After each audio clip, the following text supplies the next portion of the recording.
This employment law video is on whistleblowing.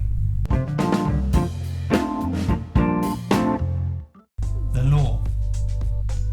The law protects whistleblowers when they are dismissed or subjected to any other detriment, which is a disadvantage, on the grounds that they have made what's called a protected disclosure. The information disclosed must, in the reasonable belief of the worker, tend to show one or more of the following: has taken place, is taking place, or is likely to take place.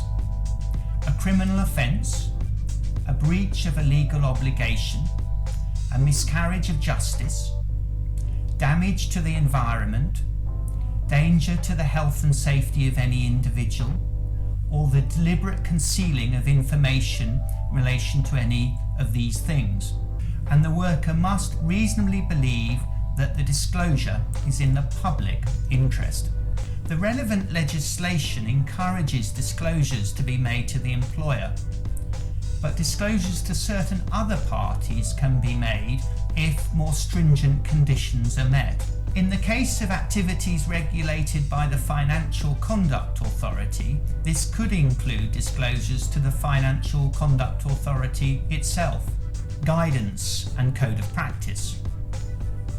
The Department for Business, Energy and Industrial Strategies, Guidance and Code of Practice recommends that employers should communicate a whistleblowing policy to staff and make sure that the policy is readily available, provide training to all workers on how to raise disclosures, provide training to managers on how to deal with disclosures, ensure that there is a transparent culture so that workers feel safe to make disclosures without repercussions, maintain confidentiality and protect the identity of the whistleblower unless required by law to reveal.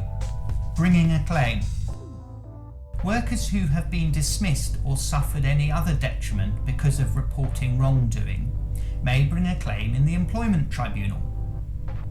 For employees bringing unfair dismissal claims, there's no minimum period of service required, and there's no cap on the maximum compensation award available. Prior to issuing an employment claim, it would be necessary to follow ACAS's, that's the Advisory Conciliation and Arbitration Services, early conciliation process.